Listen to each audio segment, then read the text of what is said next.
Mornings have a rhythm. You can hear it, feel it. And at Quaker, we fuel it.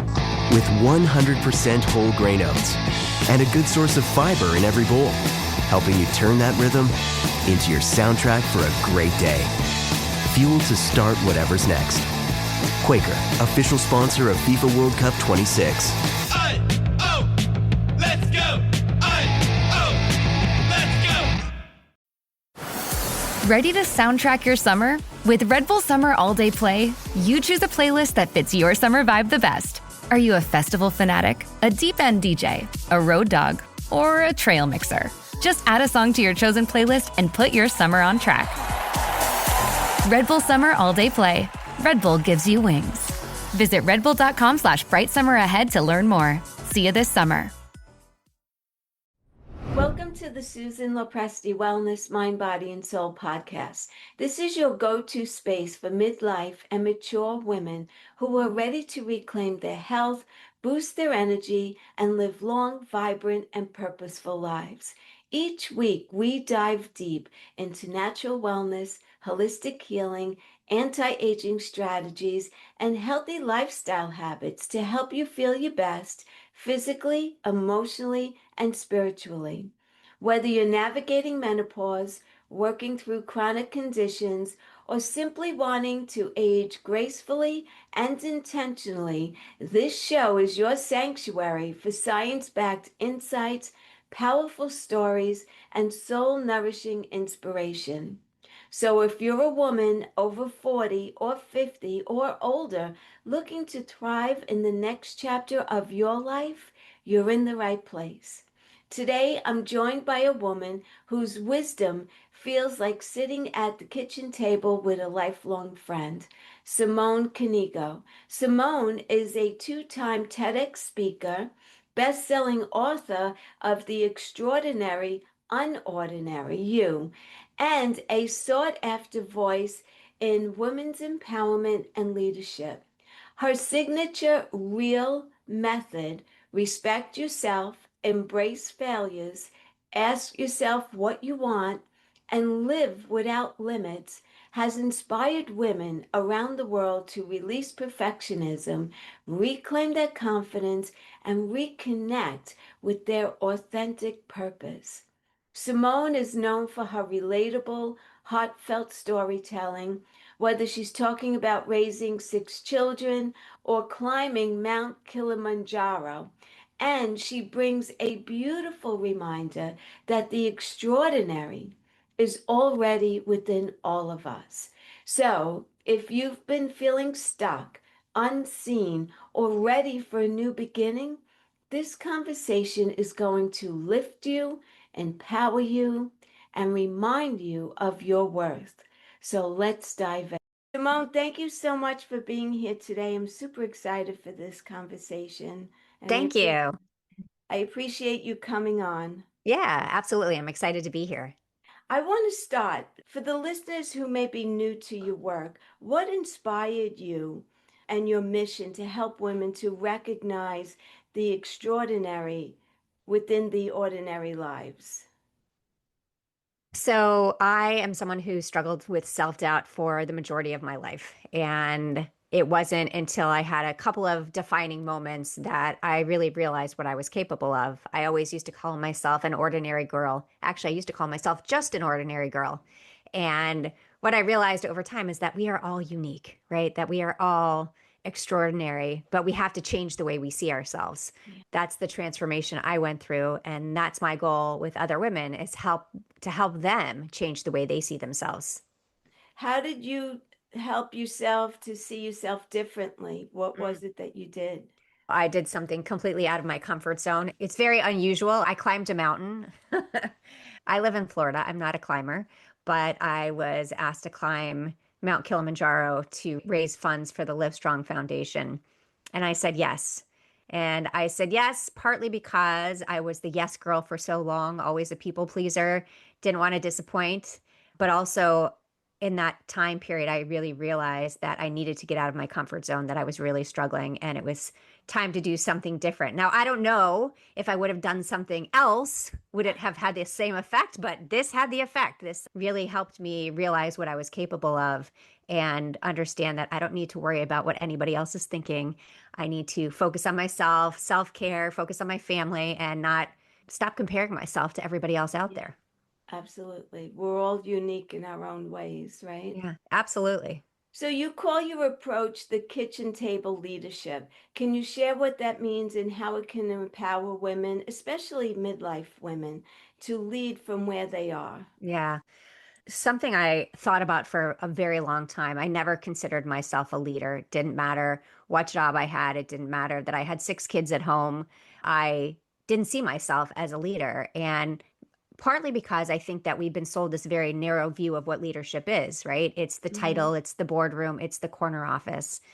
But I don't believe that. I believe that leadership it is based on the decisions that we make every single day. When so many of the decisions that we make happen around the kitchen table, so many of the most important decisions we make happen around the kitchen table. So the idea is really understanding that the choices that you're making, those are all leadership decisions, right? Yeah. And but we've nobody's ever called it that. So we haven't said, "Oh, wow, I'm a leader." But when again, going back to when you change the way you see yourself, when you understand if you didn't make that decision, something else wouldn't have worked. Like it's a really important decision. So to start seeing yourself as a leader, and when you see yourself as a leader, you approach things differently, right? You're willing to speak up more. You're really willing to really share your opinions and your thoughts because you understand that what you have to say is valuable. Yeah. Excellent point. Excellent. Absolutely. I believe that. Talk about your real method. So that is something that came from my transformation after climbing Kilimanjaro, really understanding how I went from the person who really struggled, constantly comparing myself to other people, never feeling like I was doing good enough or good at all, and to where I am today, which is, it's all about being your most authentic self. So radical authenticity, right? And Yeah. so it is stands for respect yourself, embrace your failures, ask yourself what you want, and live without limits. And I really thought it was really important to start with respect yourself because I remember as a child being taught to respect my elders, my peers, right? But never once do I remember being taught that the most important person to respect is myself. And we go around saying, oh, when I go in that meeting, I'm going to demand respect. What does that do? It's all about demonstrating it to yourself. So when you respect yourself, you self care, right? You set boundaries. You stop worrying about what anybody else is doing and really focusing on creating your best self and being your best self and not letting people walk all over you, right? And not being the yes girl. You don't need to be the people pleaser, right? And so often we see this, whether it's at home or at work, that you get stuck in that cycle of saying, "Oh, I'm going to demand respect," but you have to respect yourself first. And when Yeah. you respect yourself, other people understand how to treat you.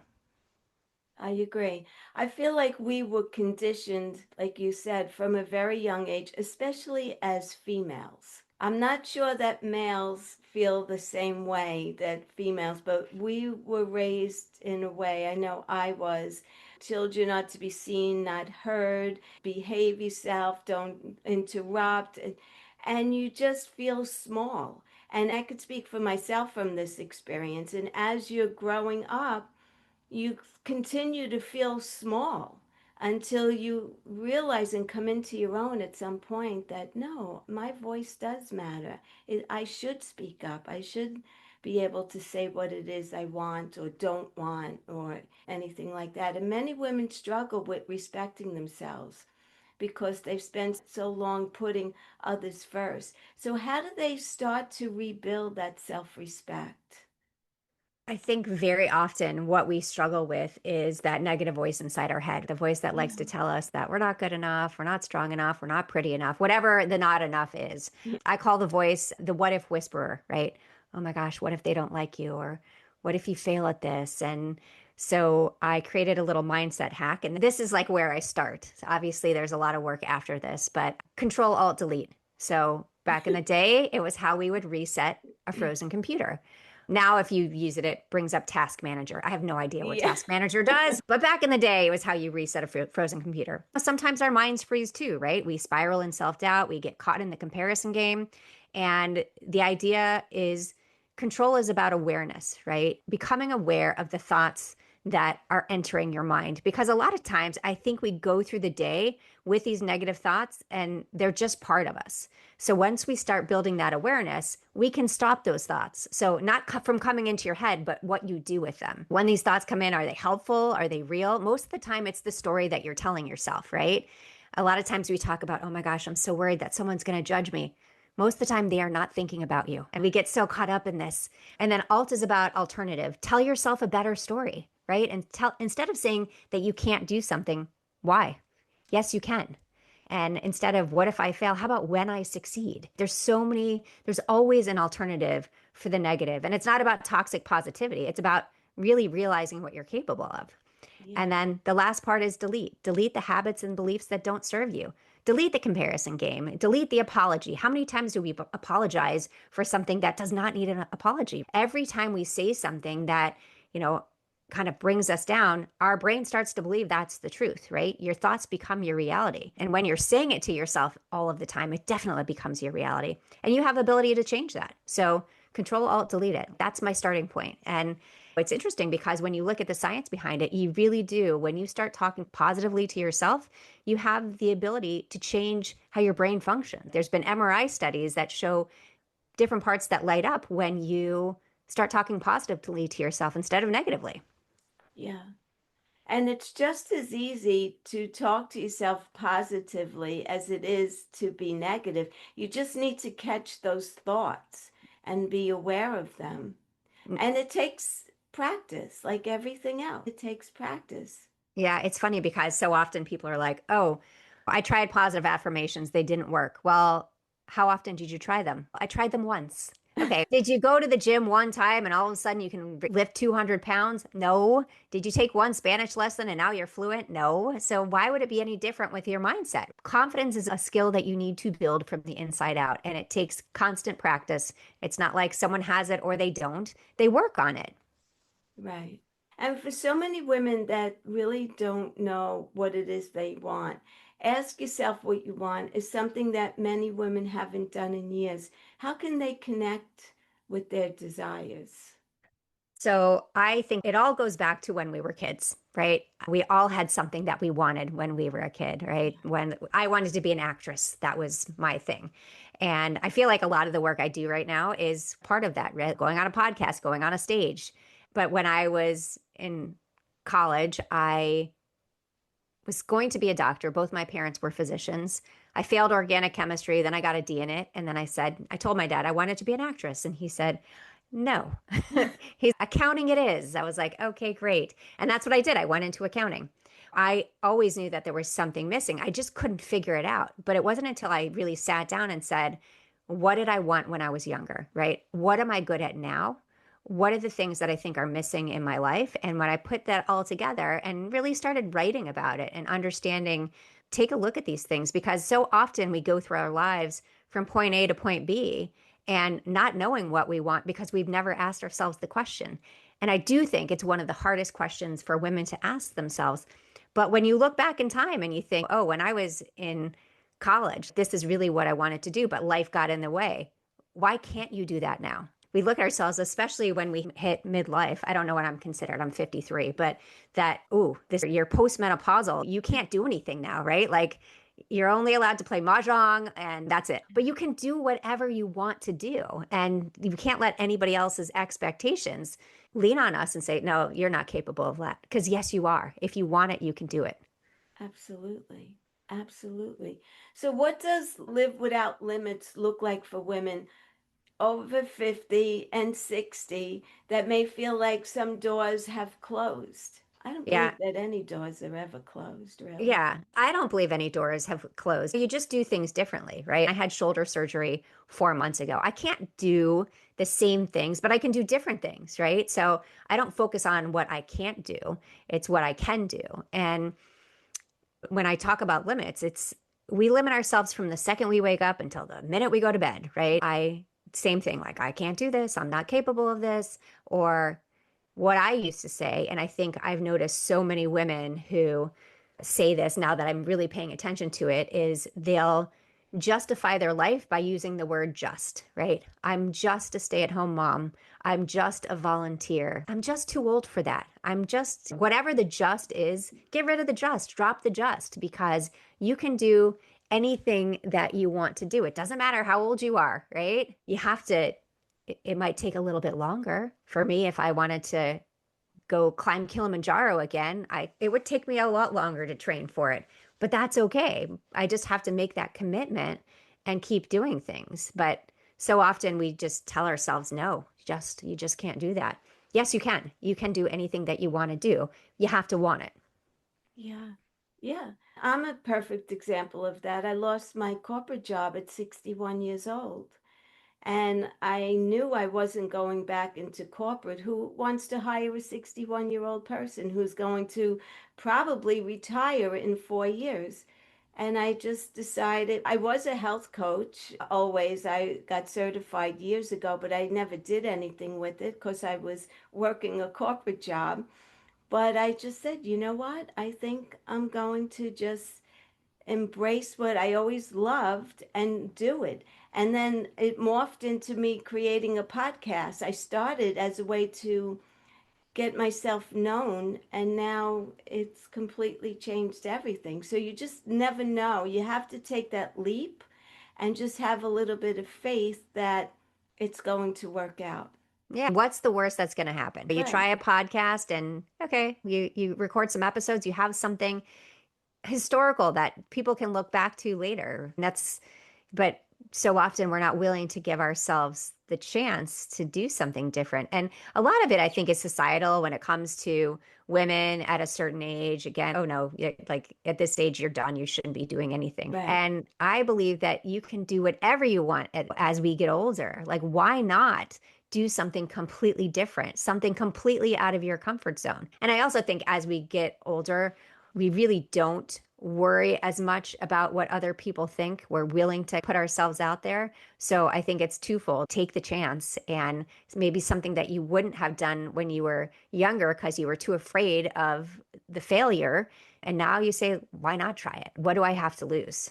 But how would you suggest that a woman, especially someone who's insecure, how would they reconnect with their real authentic purpose? Like, what would Yeah. they have to do? Yeah, for me, it's a lot of it is about journaling and really writing down the things that are important to me, like whether it's family, yes. Maybe there was something that you did when you were younger in the arts. I was talking to my mom recently about things that she did when she was younger. She's 86 years old. Her big thing is reading. She always loved reading.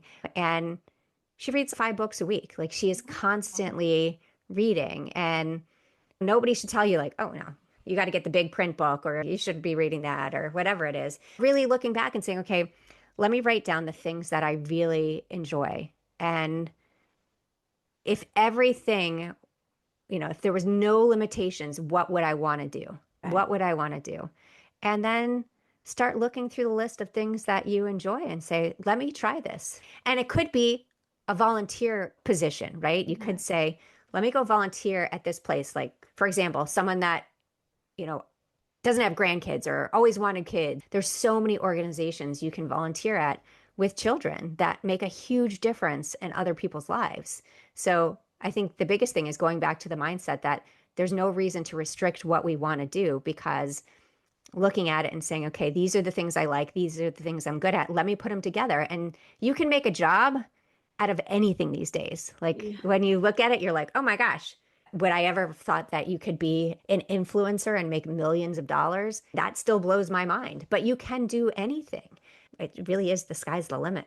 Yes, you just have to put your mind to it. What do you say to women who feel like they lost themselves, especially after decades of taking care of children and their spouses and probably aging parents at some point? That was me for a long time. I felt like I had lost myself. I have 6 kids. So Yeah. my whole life was about taking care of my kids. And it was really taking that step back and saying, wait, my kids need to understand that I'm human, that I'm not just their mom. And I think that was like a big eye opener for them when I said, I want to try different things and it's okay if I fail at them. And that idea of really saying, let me try this and not worry about anything else with it. But yeah, I definitely lost myself for a long time. I didn't even know how to cry for a long time. Like I had put up this facade that I was had to be super strong and I had to have it all together. And inside I was really struggling because I didn't have it all together and I didn't feel good about myself. So often we forget about that self-care piece, right? Doing things specifically for ourselves. And I look at my mom as a great example because she was a physician, but she also cooked every meal in our house, right? Sometimes we'd get KFC, but like she would cook every meal. She made our clothes when we were little.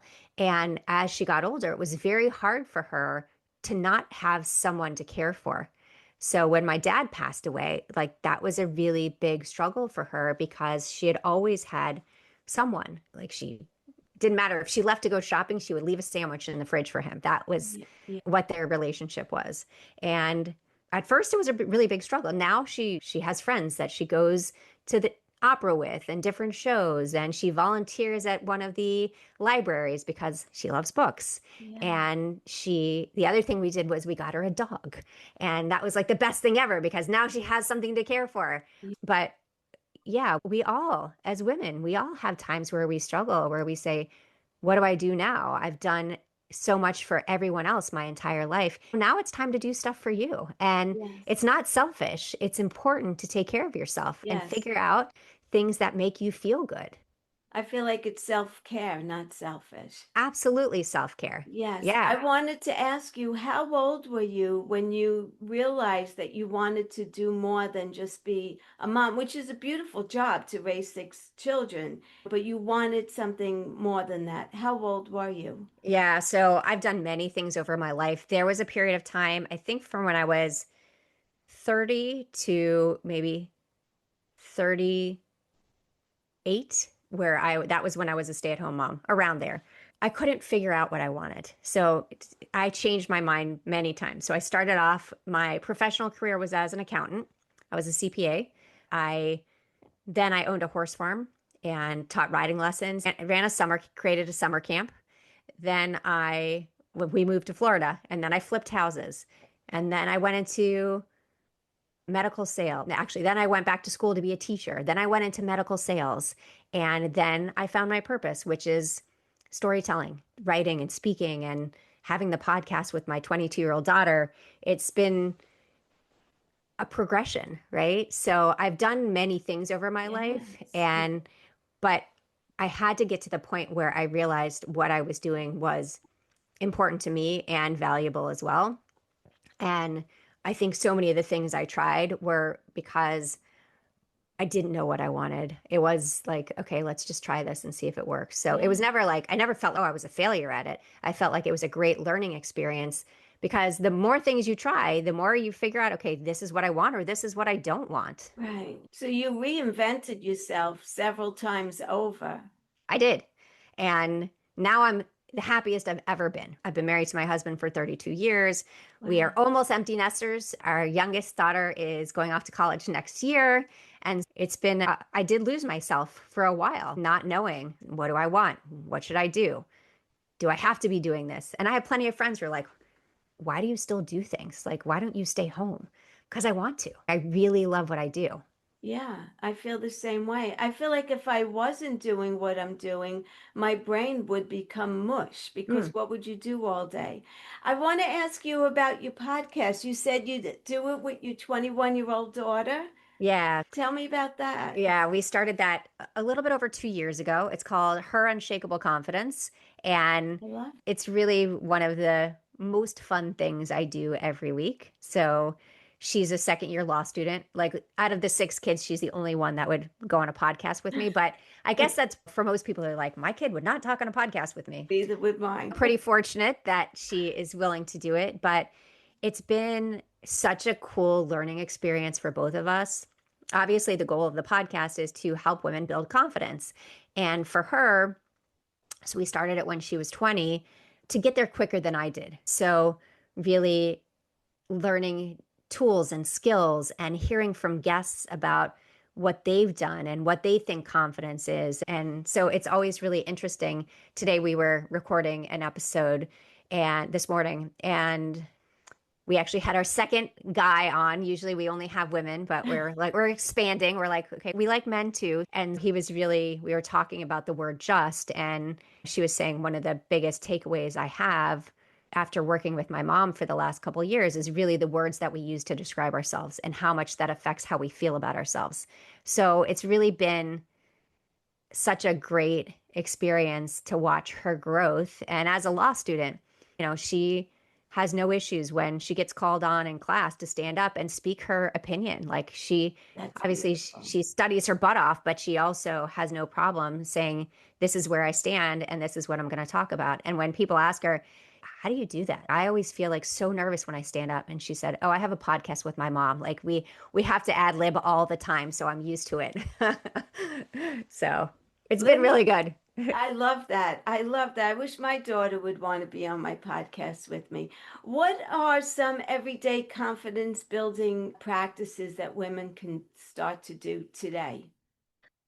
First thing is positive affirmations. You have to talk to yourself like you would your best friend, right? You would not say, I used to say horrible things to myself. My daughter walked in one time when I was on a rant about having gained weight again and I couldn't fit in my clothes. And she walked in and she said, first of all, Mom, you're beautiful. Second of all, you're giving me a complex. How do you expect me to love my body when you don't even like your own?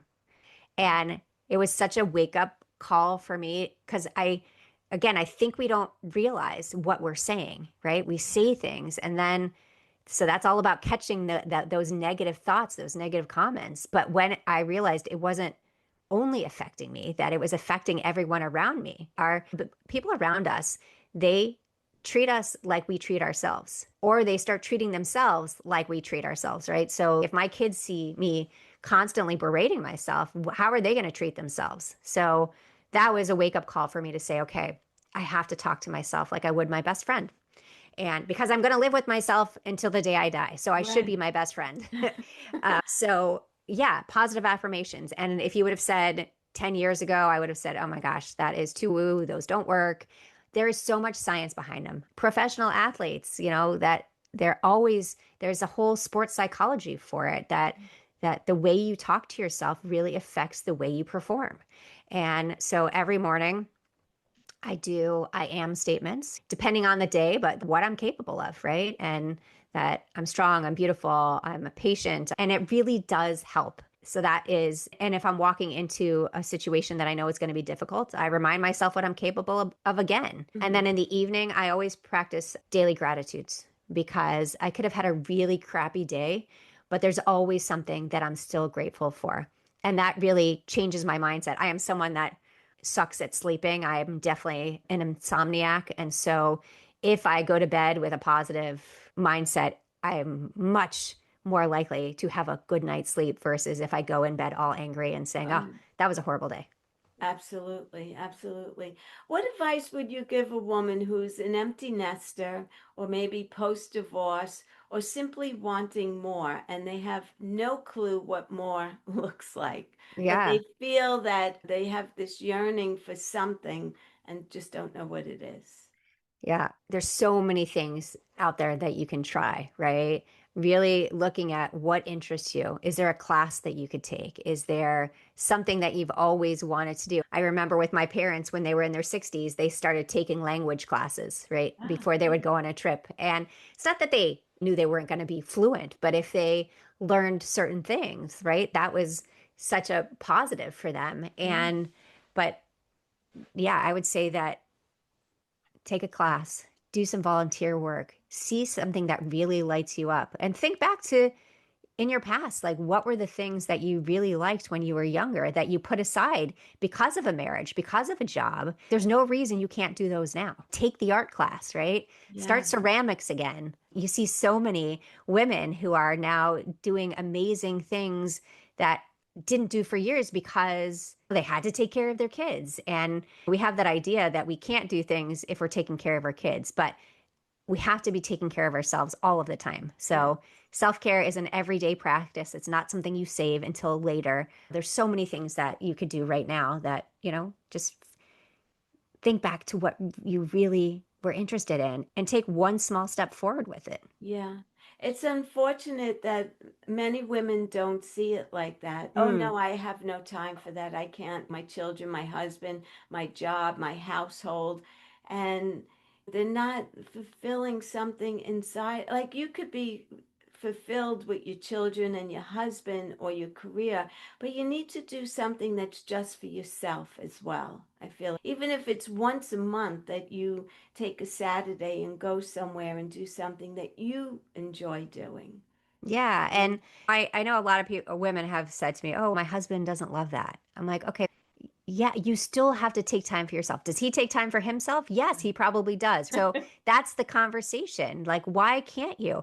So one really funny thing was when I climbed Kilimanjaro, I got a few comments that were like, "Oh my gosh, don't you think that's selfish? You're going to leave your family at home for almost 2 weeks while you go climb a mountain. You're not a mountain climber. What if something happens?" And I said, okay, first of all, self care is never selfish. And what a great example for my kids to see that if you put in the work, you set the goal, you put in the work, that you can accomplish it. Right. Take chances. So the best part of that was I had several people say, oh my gosh, your husband is the best husband in the world. He's going to take care of your children while you're gone climbing a mountain. And I was thinking, my children, they're his kids too. Nobody ever tells me I'm doing a great job because I'm taking care of the kids every Right. day, but they do it one time and they're like, oh, or if they do the dishes, oh my gosh, your husband did the dishes? Wow, that's amazing. I think we need to rethink like some of our roles and in terms Yeah, of it's supposed to be a partnership. And absolutely. for me, my husband has always been supportive. And I think if he weren't supportive, I'd be like, what are you doing? Like, I support you. You support me. That's how this works. It's a partnership. Absolutely. I agree 100%. What do you hope that every woman who's on here listening takes away from this conversation today? I think the biggest thing is that you don't need to change who you are. You need to change the way you see yourself, right? We talk so often about, oh, you have to change this and you have to change this. No, it's really about when you look at yourself in the mirror, when you think about yourself, what do you think? Do you see a strong, beautiful woman, or do you see someone that you don't want to even look at the reflection back at? Look at yourself in the eyes and say, I value you. And it's so important that we do this because that's how we walk through the world. So stop thinking about all the things you need to change. You can change whatever you want, but start with changing the way you see yourself. I love that. I love that. Do you do coaching? I do individual coaching. I'm actually starting a new group coaching session in January, and I do keynote speaking. And my second book is coming out in February as well. Okay, so that was the next thing I wanted to Yeah. ask about your book and any speaking events that you do, plus your coaching. And I Yeah. want to put all of that information in the show notes as well, so people can buy your book and maybe they are listening on here and saying, well, I could use a little Yeah. coaching. Yeah. I would love that. Yeah. So my first book came out in 2020, perfect timing. It is called The Extraordinary Unordinary You. And it's all about realizing what you're capable of and recognizing that the little things you do every day matter. So really it's self-help, but it's more like gentle self-help where I'm telling you stories and really how I don't tell you exactly what to do. Stories about we adopted our youngest three kids, so stories about their adoption stories. Really, again, for me, it was like this transformation of what I was capable of. And the second book which comes out February 17th. It's called Real Confidence, a simple guide to go from unsure to unshakable. And it uses my real method. So again, respect yourself, embrace your failures, ask yourself what you want, and live without limits. And that one I'm really excited for this book to come out. I just got the PDF, like the whole the version, and it's so pretty. I'm like, oh, it's so pretty. And yeah, it's very vulnerable. I had an abusive relationship in high school, and that's really where my self-doubt journey began. So I tell that full story and then move on from there, and encouraging women to see really what they're capable of. I love when a woman comes out on the other side, and it's beautiful. I love it. I love your story. I Thank you. loved having you on today. Thank you so much, Simone. I appreciate it. And I wish you the best of luck with everything that you're doing. I absolutely love what you're doing. Thank you. I appreciate that. Thank you Yeah, so much. it was my pleasure to have you.